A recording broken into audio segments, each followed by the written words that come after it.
Capricorn, July 2025. Energies are quietly flowing back to the place you once called home. The place where you once laughed, once cried, once believed that if you walked away, everything would be okay. But now, the things you once folded away are beginning to quietly unfold on their own. You may find yourself thinking about people who are no longer by your side, about conversations that never truly ended, about someone you thought you had forgotten. At the same time, somewhere you don't know, someone is thinking of you too, because inside them, there's also a part of their emotions gently stirring, as if they don't say something this time, there might never be another chance. You and I don't call each other, you both think it's just passing thoughts. But between the two of you, a current of energy is flowing in reverse. Slowly, but clear enough for you to feel something is about to happen. You may still be living life on schedule, a packed calendar, days flowing with familiar rhythm, and nothing you'd call unusual. But sometimes, in the middle of an ordinary morning, a song starts playing unexpectedly, and for just a few seconds your mind drifts. Not exactly because you miss anyone, just something stirs. Pluto is now retrograde in your own sign, Capricorn. And as it squares Uranus in your third house, it doesn't bring loud disruptions. Instead, it awakens quiet tremors, conversations you tried to forget, messages you deleted but never erased from within. You may not act on them, but still, there's a part of you that quietly turns back to look. You don't say their name anymore, but you know one thing for sure, some connections don't need to show up to bring you to a full stop, like a chill passing silently through your chest. Not painful, but enough to make you pause. Saturn, your ruling planet, is also retrograding through your progressed fourth house, touching the root of your emotional foundation, stirring memories you thought were locked away. A corner of a cafe, a glance, a goodbye that came at the wrong time. Maybe you didn't think much of it, but when those details return to your memory, they are rarely random. And deep down, you understand there are people who, once etched into your journey, never really disappear. They don't leave. They just fade into the distance, and you simply stop calling their name. The Moon-Jupiter axis is now active between your 9th and 12th houses, making you more sensitive to unspoken emotional frequencies. You don't know if they still think of you, but you can't deny the sensation someone is still reaching out to you in a way you can't explain. It's not superstition, it's instinct, and it's strong enough that you can't ignore it. Right now, Venus and Jupiter are forming a sextile between your 3rd and 9th houses, activating the desire to say what was once held back. Maybe you've never said anything, but the words are there in your mind, sometimes short, sometimes just one word, then erased, then silence again, because you don't want to be the one to begin, not again. You don't need that person to come back, but you also don't pretend nothing was ever left behind. If you've ever jolted awake in the middle of the night because of a dream you couldn't describe to anyone, it wasn't just biology. It was your subconscious nudging you. Something is still trying to find its way back or asking to be acknowledged. In your composite chart, if Pluto or Saturn ever sat in the 12th house between you and that person, this wasn't just a relationship. It was a silent bond, a deep one, and time or distance alone can't erase it. You no longer ask where they are, but you can still feel them, like a faint background noise that never quite stops. And you're a Capricorn. Once you've stepped away from your emotions, you don't return just because of nostalgia. The reason, you need a clear gesture. You need to see effort from the other side. What you fear most isn't losing them, but losing the trust you fought so hard to rebuild in yourself. Right now, Venus in your chart is approaching a conjunction with your natal Venus, a transit that signals a turning point. It's time to answer this question. If someone sincerely wanted to return, would you still have enough belief to hear them out? Maybe you were the one who changed them. Maybe you were the turning point in their path. But the one who helps another grow is rarely the one they can easily come back to. And you know that better than anyone. You don't need certainty that they still think of you.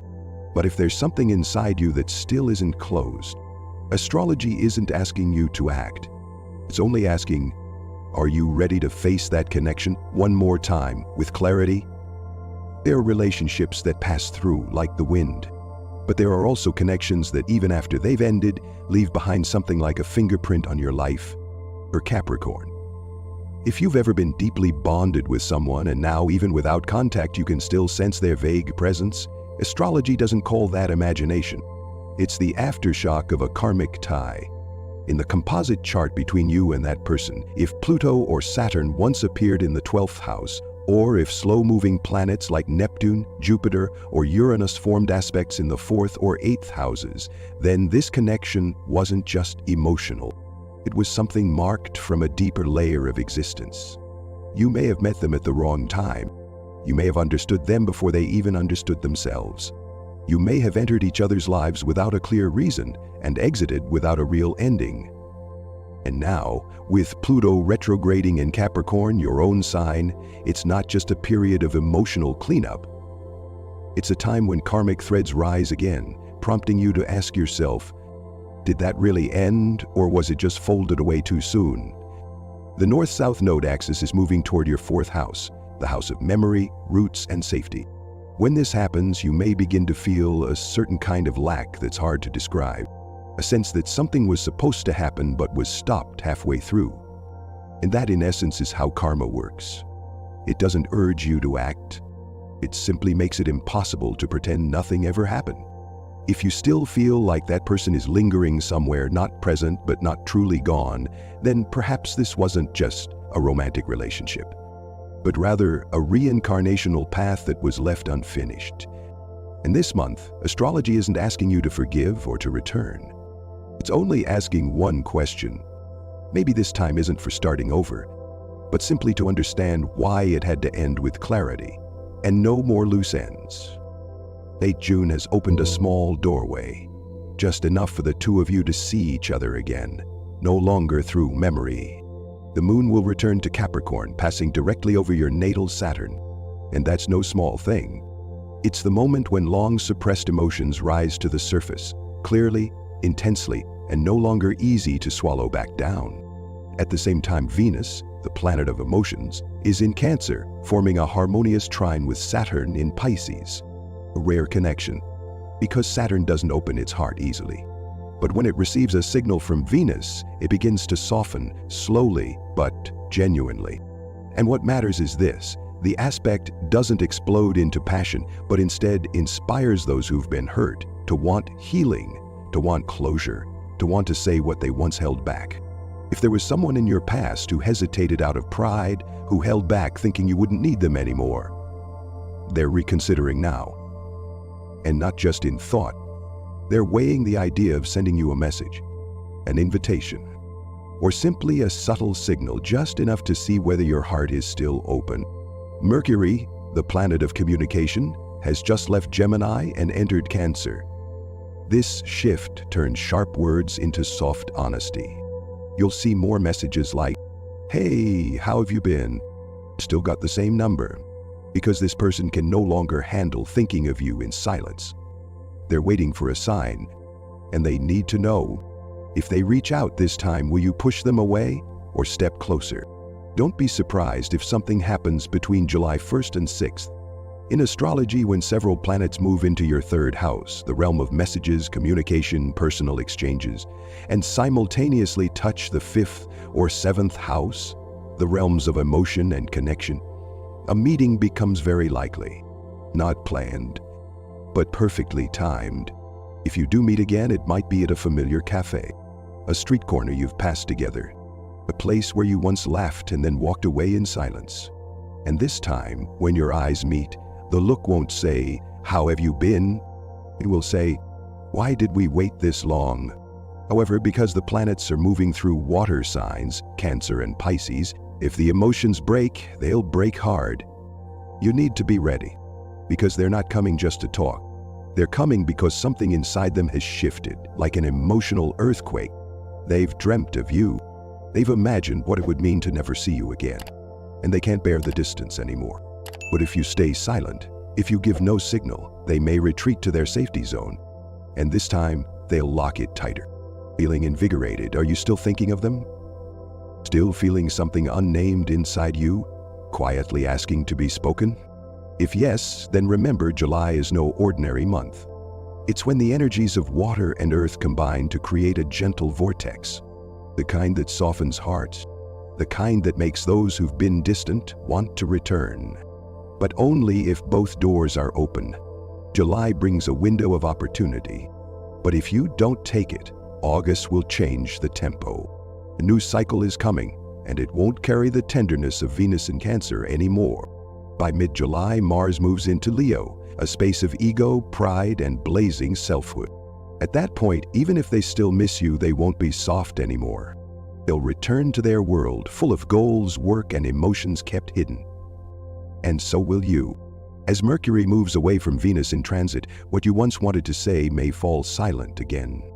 Emotions once more will be folded back, and what nearly happened will once again become something that almost did.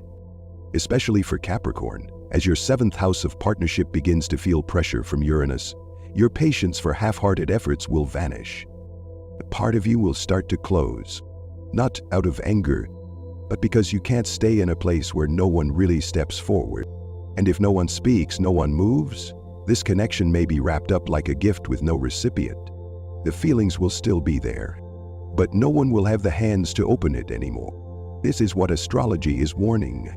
Not every chance returns, especially when both of you are standing inside a swirl of time, where anything not truly real will be swept from each other's paths. If the two of you meet again this July, it won't be an ordinary conversation, because Pluto is now retrograde in Capricorn, your natal sign, and at the same time, it's forming a tense aspect with Mars in the 8th house. This isn't the energy of reconnecting. It's the energy of a confrontation, real, deep, and no longer avoidable. They want to hold you. They want to touch you, as if to confirm nothing was ever truly lost. And you won't be able to hide those emotions that have been bottled up for so long. Mars moving through the 8th house doesn't just awaken physical intimacy. It reactivates invisible bonds that the two of you once tried to sever but couldn't. A glance, a touch, and both of you will know you can't go back to what you were, but you also can't keep pretending nothing ever happened. In your connection chart, Pluto transiting the 12th house will demand all truths be revealed. The things once avoided, the feelings once denied, the sleepless nights, the times you pretended to be fine, all of it will pour out without needing words, because the eyes will speak for themselves, because emotions can no longer be held back. And if the two of you still care, this will be the moment where every distance collapses. But caution is needed. The energy of Pluto, Mars, and the 8th house always carries the potential for explosion. If forgiveness hasn't arrived, if either of you still harbors resentment, if the ego still stands between you, then this meeting might become a collision. Not loud, but silent to the point of pain. Because when two souls who once connected deeply meet again without the courage to speak the truth, the silence hurts more than the goodbye. And what's unique about Capricorn is, you'll sense this before they do. You know this isn't passionate love. It's a thread of fate. But because you're so rational, so afraid of being hurt again, you ask yourself, if I step forward, will they stay? You don't have to answer right away. But astrology shows June is the moment for both of you to touch one last time before everything turns in a new direction. Because when July begins, Mars will enter Leo, a fiery space of ego and pride. At that point, the one who once wanted to return may bury themselves in pride, and the one who waited may finally walk away. So if you do meet, let your heart speak. Let your hands reach out without needing a plan. Because if it doesn't happen now, it may be a very long time, or never again. They want to see you, not out of loneliness, but because in this chaotic world, you're the only anchor they still believe in. And you also need to be held just once, without pretending to be strong. And what about you? Are you in a relationship that's currently on pause? Connection that once ran deep, but for some reason the two of you no longer reach for each other? If there's still a part of you thinking about them, even just a fleeting moment, leave a comment below. Say something you've never said before, or simply drop a sign that you're still here and still feeling something. Don't forget to subscribe to the channel and share this video with someone you think might also need a moment of reflection. If you're drawn to astrology, inner journeys, and the energetic shifts quietly reshaping you each month, there's so much more waiting for you here to explore. The universe always finds a way to bring us back to ourselves. You just need to begin with a small sign, and here we'll walk that path with you.